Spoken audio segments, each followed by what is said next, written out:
तो वहां अंतःकरण है। तो देखो, जो जानता है उसका नाम चेतन, और जो जाना जाता है उसका नाम जड़। जो अपने को जाने, दूसरे को जाने, सो चेतन, और जो न दूसरे को जाने न अपने को जाने, सो जड़। अभी अपना आपा देखो क्या है, बोले दृष्टा है। हाँ, दृष्टा है माने सबको जानता है। इतना ही वेदांत मत समझ लेना हो, है ना, कि हम जानने वाले हैं। वेदांत दुख निवारण की विद्या है ना? दुख निवारण की विद्या है। आप अपने जीवन में देखना, ईश्वर सबको जानता है, सर्वज्ञ है। तो वो सर्वज्ञता जो ईश्वर की है, वो मनुष्य में विद्या के रूप में प्रकट होती है। ईश्वर सारी सृष्टि को बनाता है, तो मनुष्य के जीवन में रचना की कला के रूप में वही प्रकट होती है ना? रचना की कला। ईश्वर आनंद स्वरूप है, तो वही मनुष्य के जीवन में प्रेम के रूप में प्रकट होता है। मनुष्य के जीवन में जो विद्या है वो ईश्वर की सर्वज्ञता का विलास है। ईश्वर के मनुष्य के जीवन में जो कला है वो सृष्टि रचना कौशल जो है ईश्वर में, उसका विकास है। मनुष्य में जो प्रेम है वो ईश्वर के आनंद का प्रकाश है, क्योंकि ईश्वर तो सब में है ना, और मनुष्य का शरीर अलग अलग मालूम पड़ता है। ईश्वर में जो सबसे पृथक होकर शांत रहना है, वो मनुष्य के जीवन में निवृत्ति है, शांति है। तो आप नारायण अपने आप को किसी भी प्रकार से हीन मत समझें। जो ईश्वर में है वो जीव में जरूर है, जो सिंधु में है वो बिंदु में भी है। बिंदु में सिंधु समान, यह सुनी अचरज जन करो। हेरन हार हैरान, रहीमन आप ही आप में। इस बूंद में समुद्र समाया हुआ है। देखो, डॉक्टर लोग एक बूंद खून लेते हैं और उस एक बूंद का 1000वां गुना जांच करते हैं, और जांच करके बता देते हैं कि तुम्हारे शरीर में क्या क्या है। समूचे शरीर के खून का पता चल जाता, खून में क्या क्या है इसका पता चल जाता है खून के एक बूंद से। अगर आप शरीर में, अपने शरीर में रहने वाले चैतन्य का पता लगा लें, तो सबके शरीर में रहने वाला जो चैतन्य है उसका पता लग जाए। तो ये विज्ञान, आत्मविज्ञान, ये दुख निवारण की कला है, ये अविद्या निवारण की कला है, ये द्वेष निवारण की कला है, ये विषमता निवारण की कला है। इसके बिना मनुष्य केवल पशु हो रहा है। आप देखना, केवल खाना और केवल इकट्ठा करना और केवल खटना, काम करना। खटते रहो, इकट्ठा करते रहो, हैं, और भोगते रहो। यही मनुष्य का जीवन है, चैतन्य का जीवन यही है। तुम्हारा जो प्रकाश है उसका कहाँ लोप हो गया, तुम्हारा जो आनंद है वो कहाँ चला गया, तुम्हारी जो शांत सत्ता है उसका कहाँ लोप हो गया। तुम्हारी शांत सत्ता का लोप कहाँ हुआ, तुम्हारे प्रकाशक ज्ञान का लोप कहाँ हुआ, तुम्हारे आनंद प्रेम का लोप कहाँ हुआ। केवल तुम चूहे हो। हम लोगों के पहले मैं याद है, हमारे खेतों में चूहे बिल बनाते थे, तो उन दिनों अन्न की इतनी कमी तो नहीं थी ना, तो हम लोगों के तो ऊपर जो खेत में जो अन्न होता वो काट के ले आते और उसमें से गेहूं निकाल लेते। लेकिन वो गेहूं कट जाने के बाद जब जंगली लोग, मुसहर लोग आते, एक मुसहर जाति होती है, तो चूहे का बिल खोदते हमारे खेत में, और हम देखते चूहे के एक एक बिल में एक एक मन, दो दो मन गेहूं हम मिलता और दूसरे के काम आता। ये मक्खियां शहद इकट्ठी करती हैं ना, दूसरे के काम आता है।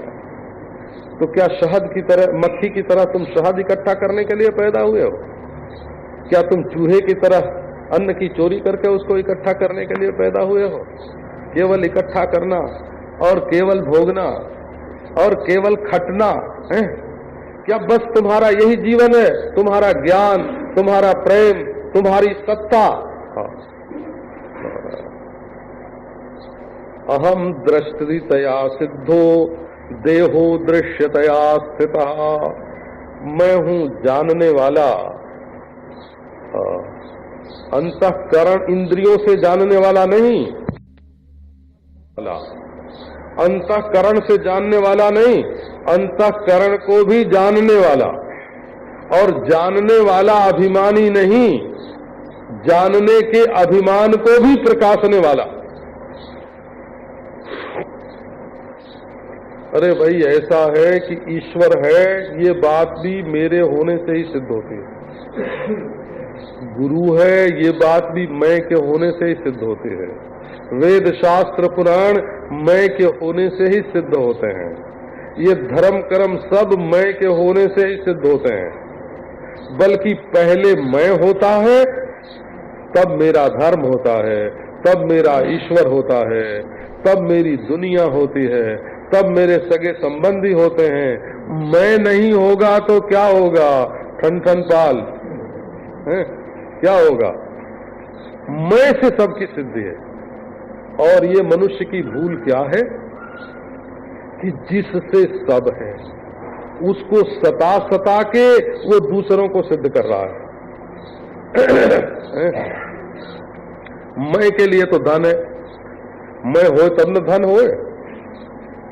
धन काम आवे, धन सुख दे, धन रहे, धन कमाया जाए, ये सब मैं पूर्वक होगा ना। पहले मैं होगा तब धन कमाया जाएगा, धन बनाया जाएगा, धन पैदा किया जाएगा, धन का अभिमान किया जाएगा, धन भोगा जाएगा, धन दिया जाएगा।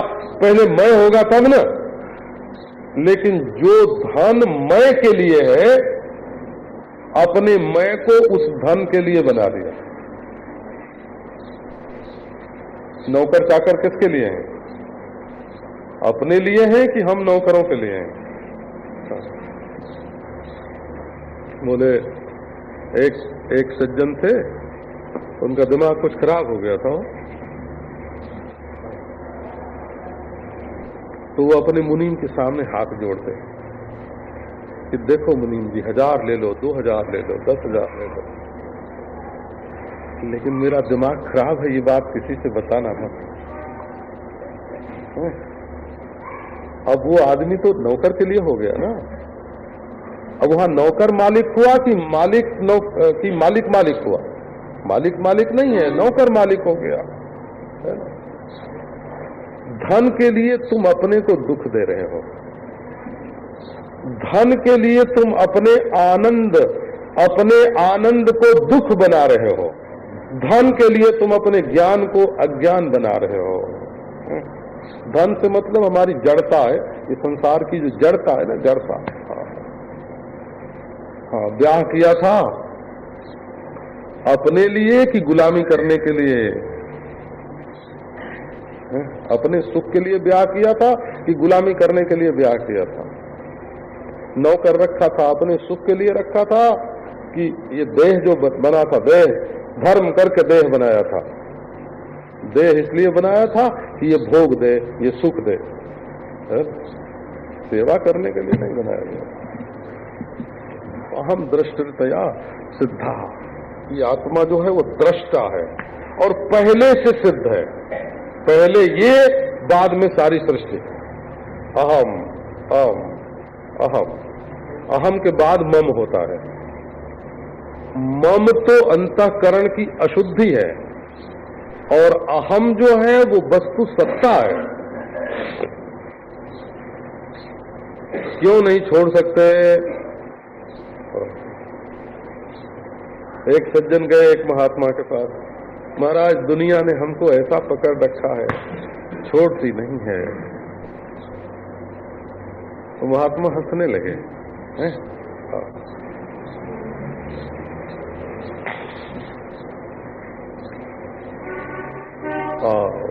चलो घूमे। जाके जंगल में एक पेड़ पकड़ा बड़े जोर और चिल्लाए, अरे पेड़ ने हमको पकड़ लिया है, छुड़ाओ छुड़ाओ छुड़ाओ। तुम पैसे के साथ बहे जा रहे हो तो पैसे ने तुमको पकड़ा है कि तुमने पैसे को पकड़ा है? एक आदमी नदी में देखा, नदी में उसने काली काली कोई चीज बह रही, समझा कंबल है, जाके निकाल लिया। जाके पकड़ा हो तो भालू निकल गया है?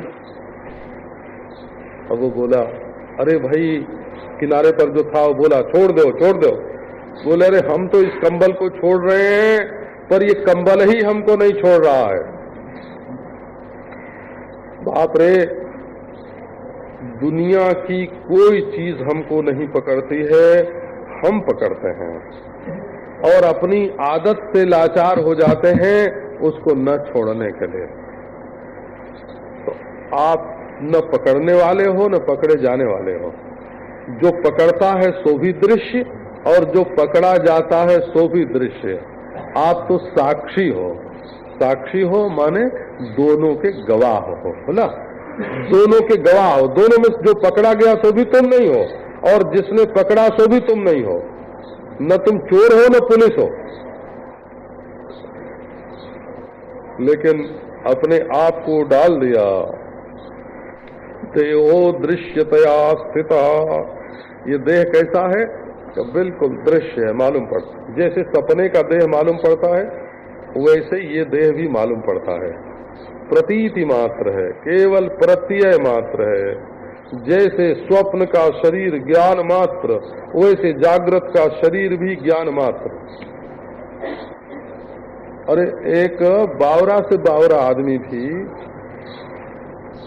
देह को मैं नहीं बोलता, बोलते मेरा देह, ऐसे बोलता है? तो जैसे मेरी लकड़ी, मेरी छड़ी है ना, जैसे मेरी मोटर। मोटर के लिए भी लोग जान दे देते हैं, ये नहीं समझना है ना। अभी दिल्ली में एक घटना घटित हुई। रात को किसी सज्जन ने देखा कि उनकी मोटर खोल के कोई ले जा रहा है, तो दौड़े पकड़ने के लिए। तो मोटर चालू कर चुका था और खिड़की पकड़ के लटक गए कि हम मोटर नहीं ले जाएंगे। और भीतर से उसने वो मारा तो वही मर गए। मोटर का मालिक मर गया और चोर मोटर उड़ा ले गए, है ना। मोटर बचाने में उन्होंने अपनी जान दे दी। तो ये देह जो है ये मोटर है, मोटर का मालिक नहीं है। मोटर के मालिक तुम हो, ये तुम्हारी मोटर है। तो तुम देह नहीं हो, इस बात को समझो। तो देह अनेक है, संसार की स्थूल वस्तुएं अनेक हैं और तुम एक हो। और देह दृश्य है और तुम दृष्टा हो। देह को मैं नहीं कहा जाता, मेरा कहा जाता है।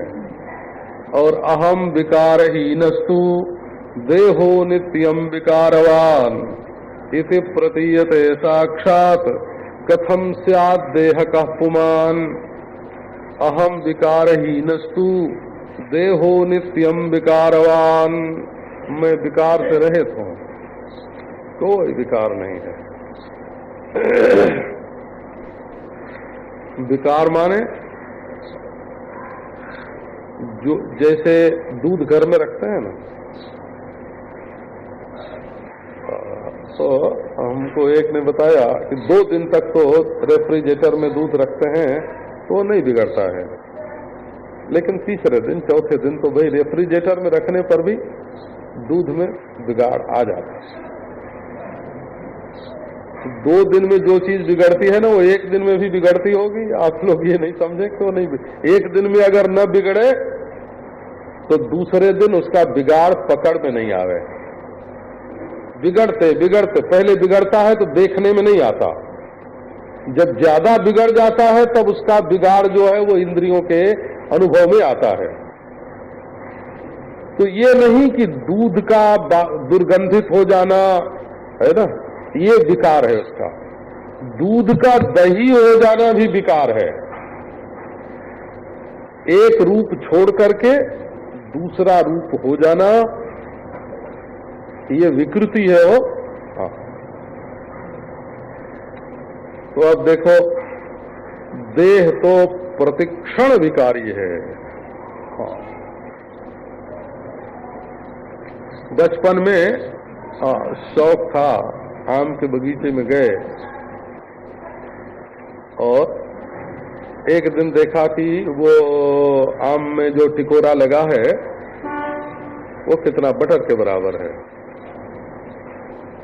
तो उसको सुबह देखते तो भी मटर के बराबर, दोपहर को देखते तो मटर के बराबर, शाम को देखते तो मटर के बराबर, लेकिन 2-3 दिन में वो बड़ा हो जाता और बेर के बराबर हो जाता, सुपारी के बराबर हो जाता।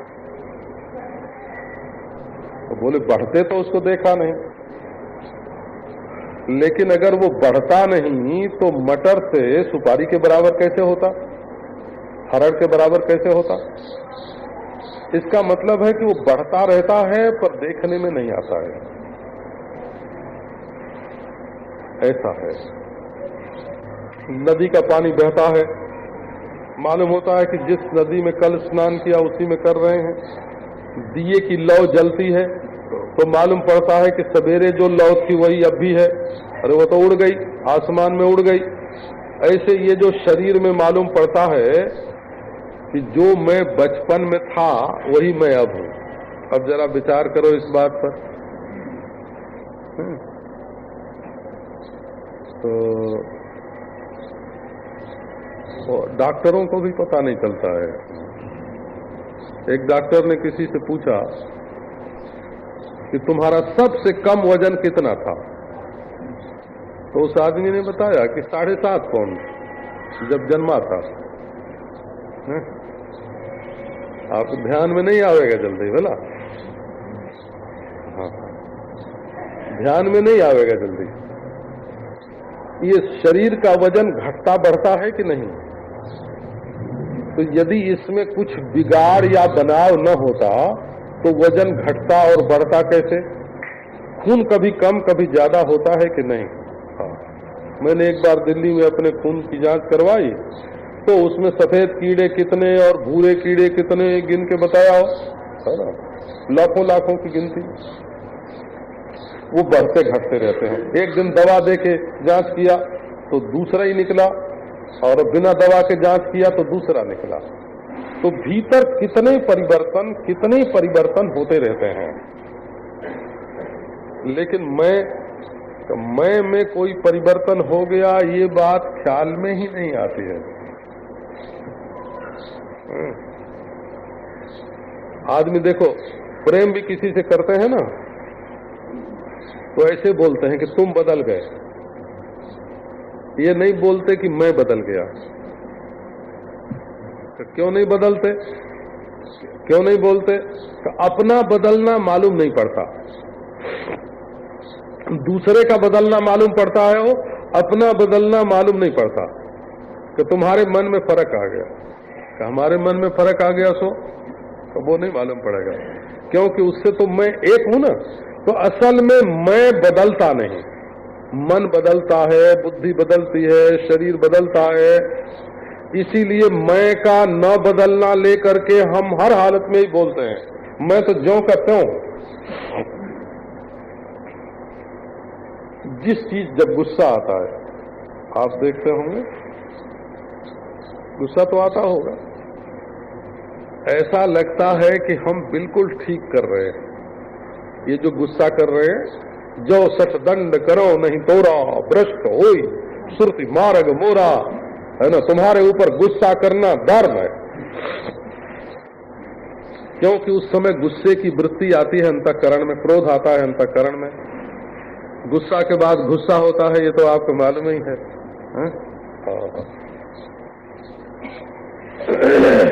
हे भगवान, तो उस समय अंतःकरण जब क्रोधाकार होता है ना, क्रोधाकार, तो उससे तादात्म्य तो छूटा है नहीं। अंतःकरण को हम मैं मान लेते हैं, क्योंकि मैं ठीक है इसलिए मैं से एक हुए अंतःकरण में आया हुआ क्रोध ठीक मालूम पड़ता है। और जब क्रोध उतर जाता है तब बोले बहुत गलत था, क्रोध में तो हमने बड़ी गलती कर दी। यहाँ एक आदमी ने अपने बच्चे को ढकेल दिया और दांत ही टूट गए, होठ ही कट गया। ऐसे कितने कितने प्रसंग आए। अपनी पत्नी को अंग भंग कर दिया, अपने घर में आग लगा दी थी गुस्सा आने पर, बोले बिल्कुल ठीक। पर जब गुस्सा उतर गया तब पछताते हैं, तब पछताना ठीक मालूम पड़ता है। आप देखो इस बात को समझो कि गुस्सा आया था तब भी तुम ही थे, और जब पछतावा आया तब तुम ही हो। लेकिन जब गुस्से से एक हो गए तो वो ठीक लगा, और जब पछतावे से एक हो गए तो पछताना ठीक लगा। गुस्सा और पछतावा आने जाने वाले हैं, और तुम दोनों से न्यारे हो।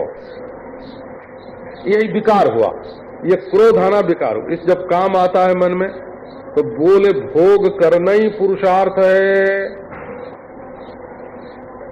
है ना, भोग नहीं करेंगे तो मर जाएंगे, है ना। अभी देखो काम वृत्ति से एक हो गए, अब जब वो काम का जोश उतर गया तो बोले अरे बड़ी भारी गलती की, ये हमको नहीं करना चाहिए था, ये होगा। तो तुम तो वही हो, हैं? तुम तो वही हो। लोभ आया तो किसी की चीज उठा के रख ली, चुरा लिया, झूठ बोल गए और बाद में पछताने लग गए। तो देखो शरीर में रोग आता और जाता है, बचपन जवानी बुढ़ापा आते हैं और जाते हैं, और जागृत स्वप्न सुषुप्ति आते हैं और जाते हैं, काम क्रोध लोभ मोह आते हैं और जाते हैं, और कभी खुशी आती है और कभी दुख आता है, लेकिन तुम बिल्कुल एक रहते हो। तो ये जो अदलने बदलने वाली चीजें हैं इनका नाम है विकार। आपको अच्छा स्थान बदलता है कि नहीं? देखो अभी मैं यहां बैठा हूं तो ये पश्चिम है और ये पूरब है, और यदि वहां जाके बैठ जाऊं तो ये जो अभी पश्चिम है वो भी पूरब हो जाएगा, और वहां जाके बैठ जाऊं तो जो पश्चिम है जो पूरब है सो भी पश्चिम हो जाएगा। ऊपर हो जाए तो ये नीचे हो जाएगा, नीचे हो जाए तो ये ऊपर हो जाएगा, ये भी विकारी है हो। हाँ, स्थान बदलता है। अच्छा जो भविष्य है तो भूत हो जाता है, क्यों बदल जाता है? मैं नहीं बदलता है, भविष्य से वर्तमान होता है, वर्तमान भूत हो जाता है, वर्तमान भूत होता जा रहा है और भविष्य वर्तमान होता जा रहा है, बदल रहा है, नियति है, लेकिन मैं नहीं बदल रहा है। काल के बच्चे कच्चे बदलते हैं, देश के बच्चे कच्चे बदलते हैं, वस्तुओं के बच्चे कच्चे बदलते हैं, और वृत्तियां जो हैं वो बदलती हैं, जागृत स्वप्न सुषुप्ति बदलती हैं। भला कभी प्रकाश होता है कभी अंधकार, परंतु मैं नहीं बदलता है। तो नारायण अहम विकारहीनस्तु देहो नित्यम विकारवान, मैं विकार से रहित हूं और ये देह हमेशा विकारी है। इति प्रतीयते साक्षात कथम स्यात् देह कः पुमान्। अब ये कहो हमारी आंख से देखोगे तब दिखेगा, सो बात नहीं है। जरा ईश्वर की आंख से आंख मिलाओ, ये दुनिया ईश्वर को कैसी दिखती है। वो इसे ईश्वर भी, ऐश्वर्य युक्त ईश्वर भी तो वही मालूम पड़ेगा ना जहां उसको अपनी ईश्वरता दिखानी पड़ेगी।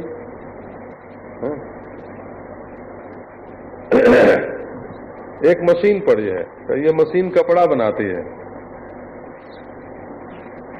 तो कब मालूम पड़े? जब कपड़ा बनाती हो तब तो उसको देख के मालूम पड़ जाएगा कि कपड़ा बनाने वाली मशीन है।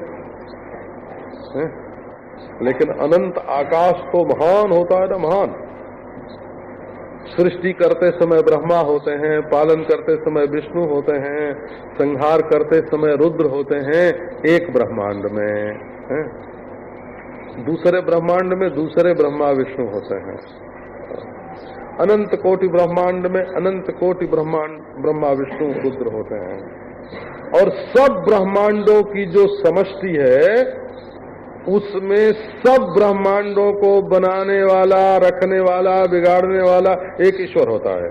और जब तक उसका कारखाना चलता होता है तब तक मालूम पड़ता है वो कारखाने का मालिक कारखाने के साथ रहता है। और जो अनंत सत्ता है, आकाशवत स्वयं प्रकाश, सर्वाधिष्ठान, अद्वितीय, वेदांत में उसको ब्रह्म बोलते हैं। अपने आत्मा को जब उससे एक जान लिया जाता है तब परम कल्याण की प्राप्ति होती है। तो ये तो हुई बात साक्षात। अब ये युक्ति से बात समझाने के बाद श्रुति से समझाते हैं। द्विर्बद्धम सुबद्धम भवते। जब दो गांठ लगा दी जाती है तो चीज अच्छी तरह बन जाती है। एक बात को सिद्ध करने के लिए जब अनेक प्रक्रिया अपनाई जाती है तब वो बात पूर्णता से सिद्ध होती है।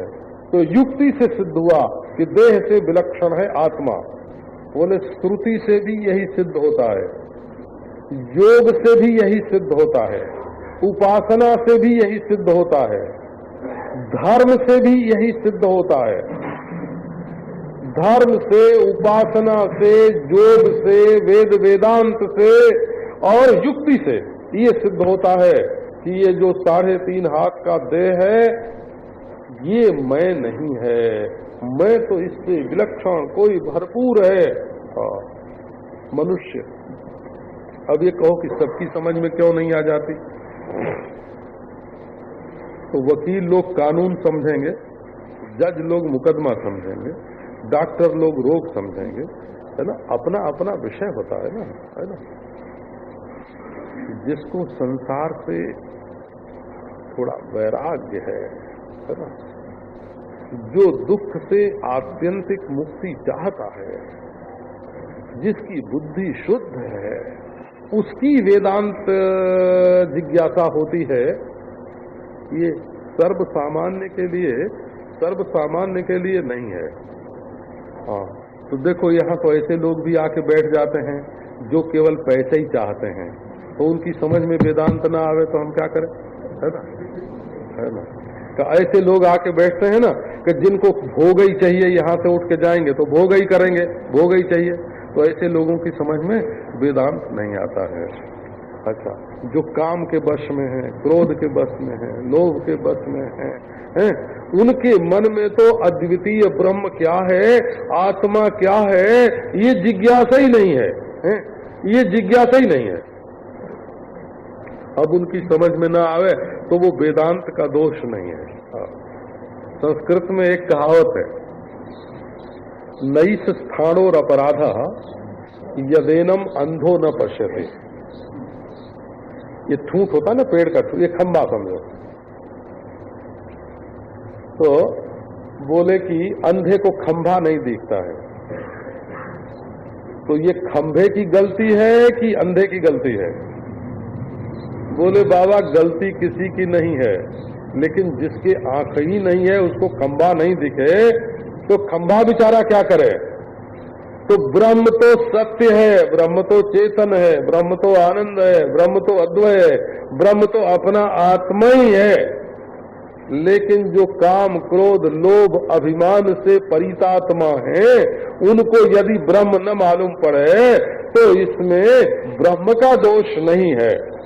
इसके लिए जब दिल में सच्ची जिज्ञासा होती है और अभिमान नहीं होता है ना, काम नहीं होता है,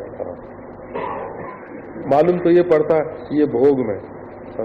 हमको बड़े बड़े लोगों के बारे में जानकारी है ना, दुनिया में जो बड़े समझे जाते हैं, जो ब्रह्मचारी सब लोक दृष्टि में बड़े ब्रह्मचारी हैं,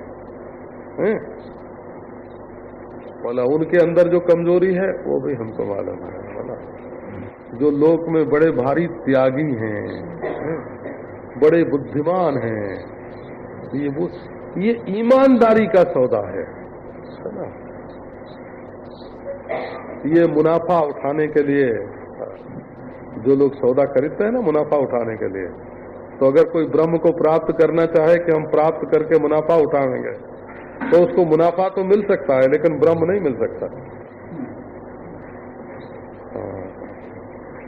तो अब श्रुति से बताते हैं कि आत्मा शरीर से न्यारे है। यस्मात् परमिति श्रुत्या तया पुरुष लक्षणम विनिर्णीतम विमूढ़ेन कथं स्याद् देहकः पुमान्।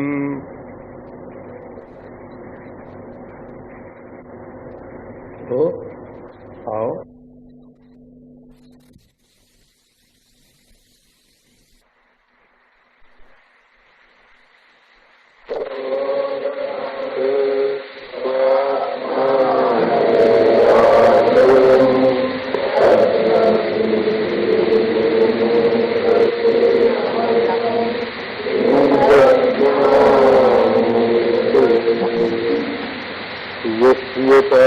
प्रभाभ्यस्तः प्रपंचो भाति भासुरः तमहं सद्गुरुं वन्दे पूर्णानन्दं सुधात्मकम्। ॐ शान्ति शान्ति। और जिन भोग मिलता है केवल उन्हीं के बारे में सोचना, ये तो कोई सोचने का तरीका नहीं है।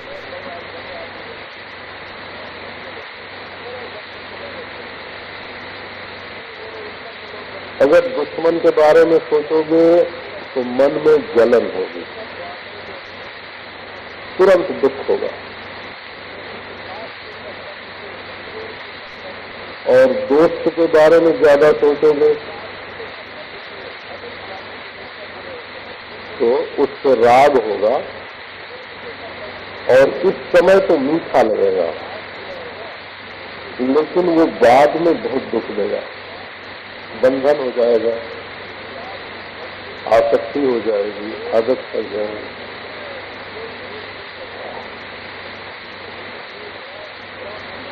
तो मनुष्य को अपने सोचने के ढंग पर भी कभी विचार करना चाहिए।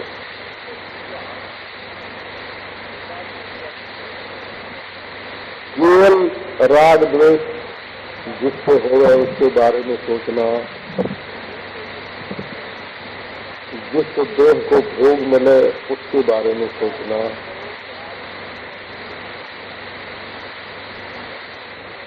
देखो संसार में कितना भी भोग मिले वो विनाशी है, हमेशा तो मिल नहीं सकता। और जिन इंद्रियों से भोग भोगे जाते हैं उन इंद्रियों में हमेशा शक्ति भी तो नहीं रहती है, और जिस मन में विषयों के प्रति आसक्ति होती है उस मन की रुचि भी तो हमेशा एक तरीकी नहीं रहती है। तो विषयों में अनित्यता है, इंद्रियों में असमर्थता है, मन में अरुचि है, और अंत में सब को छोड़ करके नींद आ जाती है, मृत्यु आ जाती है, सब कुछ जाता है। लेकिन फिर भी आदमी सोचता उसी के बारे में है जिससे उसको भोग मिले, काम धंधा बढ़े, ऊंची कुर्सी मिले। इसी से वेदांती लोगों ने ये बात कही कि रागत द्वेष छोड़ करके अपने स्वरूप के बारे में विचार करा। केवल भोग की रोग की बात छोड़ो, केवल संयोग वियोग की बात छोड़ो,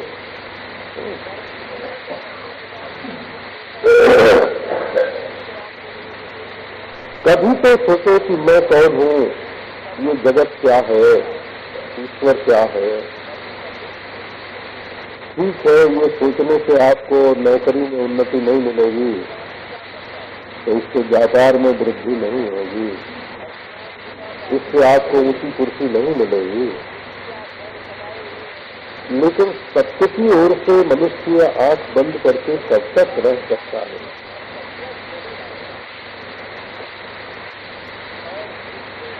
तो कल ये बात युक्ति से बताई कि आत्मा का विवेक करना हो, विचार करना हो, तो जो इदम है, यह है तो संसार है, और जो मैं है तो आत्मा है। और यह जो है वो स्थूल है, और मैं जो है वो सूक्ष्म है। यह अनेक होता है और मैं एक होता है, और यह चंचल होता है और मैं स्थिर होता है, और यह दृश्य जड़ होता है और मैं दृष्टा और चेतन होता है। देह में, स्थूल देह में और सूक्ष्म देह में बहुत सारे विकार होते हैं, और मैं निर्विकार दृष्टा साक्षी नित्य होता है। तो अपने को देह मानना हर हालत में गलत है। देखो, जन्मने से पहले देह नहीं था, मरने के बाद देह नहीं होगा। स्वर्ग नरक में ये देह नहीं जाता है, भगवान के लोक में, वैकुंठ में ये देह नहीं जाता,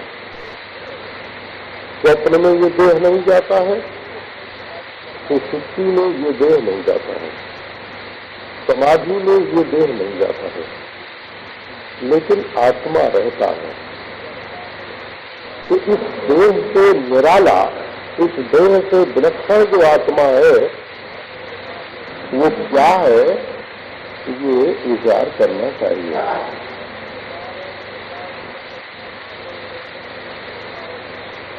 बोले, ये देह से निराला आत्मा है, ये विचार करने से आपको क्या फायदा होगा? क्योंकि फायदे की बात तो हमेशा ही जुड़ी रहती है। प्रयोजन मनुष्य न मंदो को प्रवर्तते, बिना प्रयोजन के मूर्ख मनुष्य भी किसी काम में प्रवृत्त नहीं है।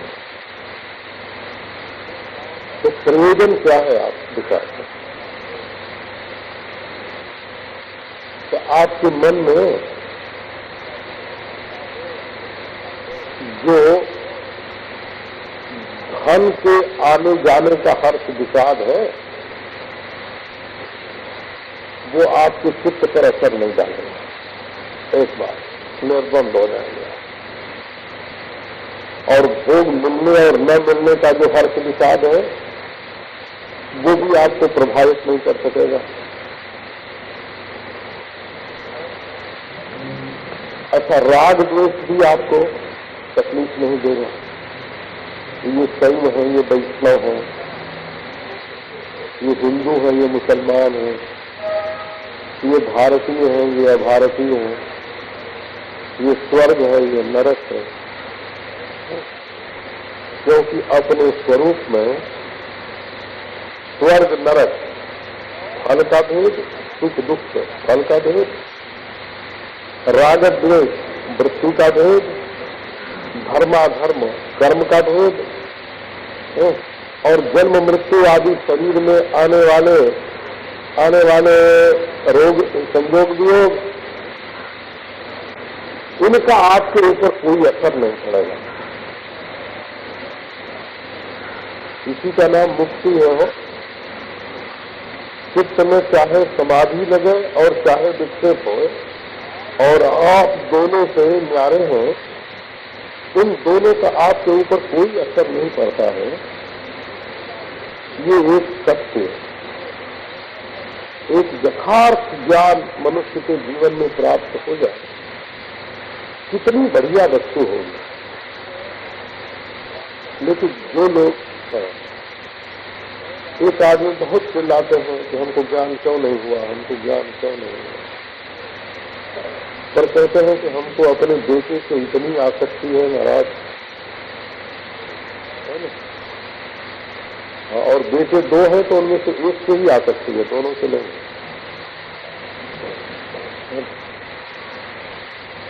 और कहते हैं कि नहीं नहीं, हमको तो बस वेदांत का ज्ञान होना ही चाहिए। और आसक्ति तो 3.5 हाथ के अपने शरीर में आसक्ति है, और उसका थोड़ा उसकी चीज निकालने के लिए एक दूसरे 3.5 हाथ के शरीर में आसक्ति है।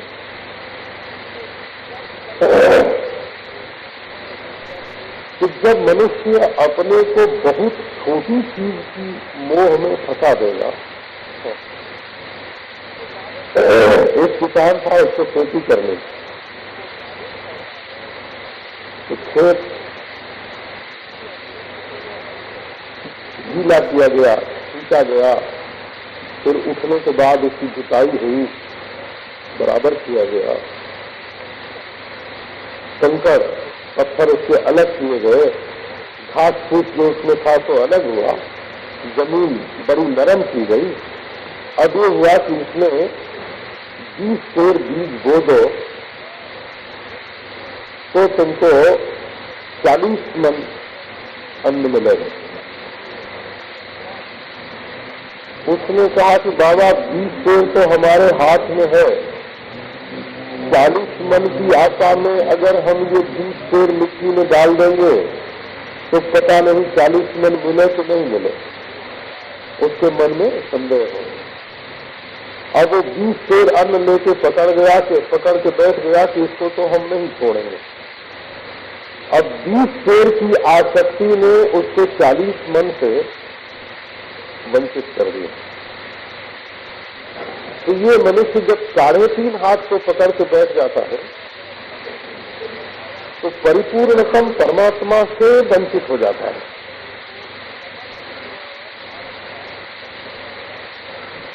वो परमात्मा कहता है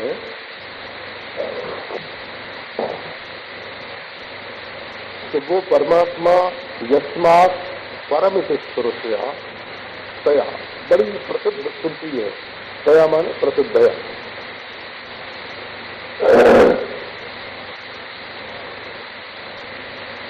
उपक्रांतत्वात् न यच्छब्दापेक्षा तदा। प्रसंग उसी श्रुति का चल रहा है, विषय सामने है, इसलिए जो है तो कहने की जरूरत नहीं है, केवल सो कहने से काम चल जाता है। वो श्रुति कौन सी श्रुति? तो यस्मात् परम ना परमस्य किंचित्।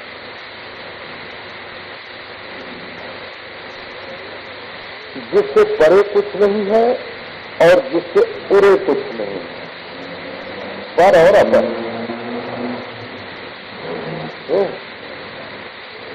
अब देखो, जिसके परे कुछ नहीं है